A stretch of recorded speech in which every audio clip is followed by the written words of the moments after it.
7 ways to use real estate. Some are profitable, some are not, some are utilitarian. No way is wrong, they are just different. These are the 7 ways you can use a property. Now,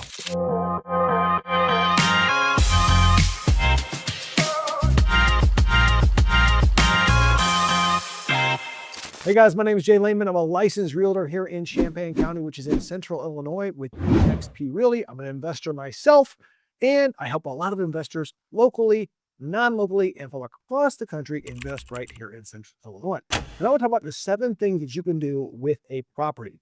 Really, there's only 7 things that you can do.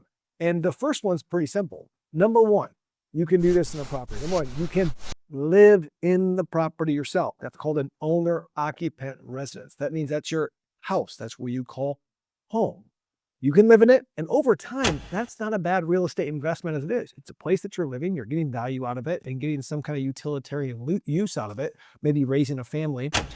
And at the same time, usually that property will be getting paid off because you're paying a mortgage every month. And usually over time, that property will appreciate. Now, not always, but you can, of course, live in it. Number 2, you can flip a property. Flipping a property is you buy it, and maybe you don't live in it. Maybe it's just an investment property.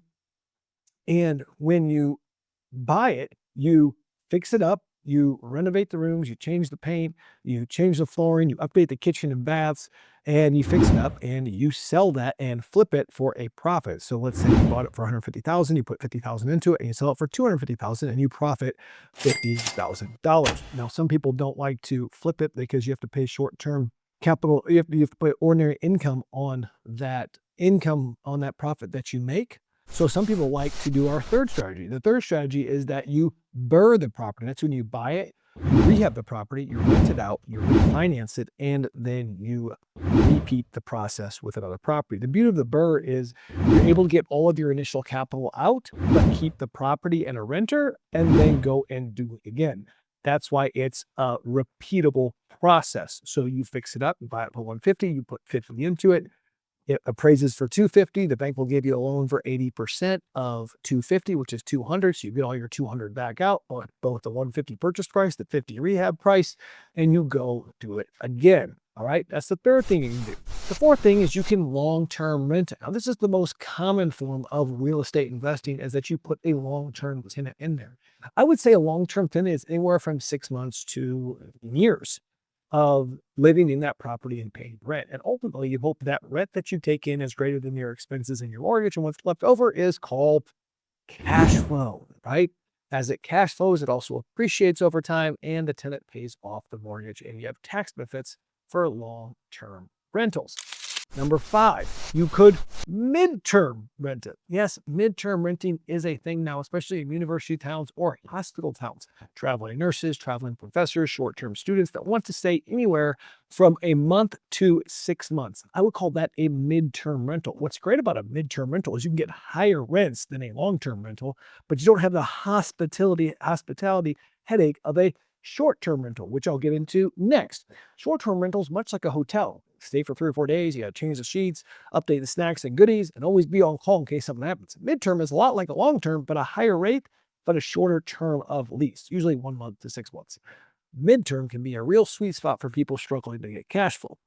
Number 6, a short-term rental, also known as an Airbnb. It's kind of like a tissue and a Kleenex. Is a Kleenex a tissue, or a tissue a Kleenex? An Airbnb, a short-term, you get what I'm saying, right? The brand name is an Airbnb, but it's really a short-term rental. And this is anywhere from 1 to 2 days to a month. That's what I would classify as a short-term rental. They're going to pay way more than a long-term rental, a little bit more than midterm, but they're going to be way more maintenance, and it's going to be more like a hospitality business, like someone staying in a hotel. And they're going to have expectations because they're traveling on a short-term rental and paying higher lease amounts, that you're going to have better quality service than maybe a long-term rental, which says, hey, 24-hour notice for all fixes. They're going to want their washer, dryer fixed ASAP. It's only there for 2 or 3 days. They might not be able to wait a day for it to be fixed.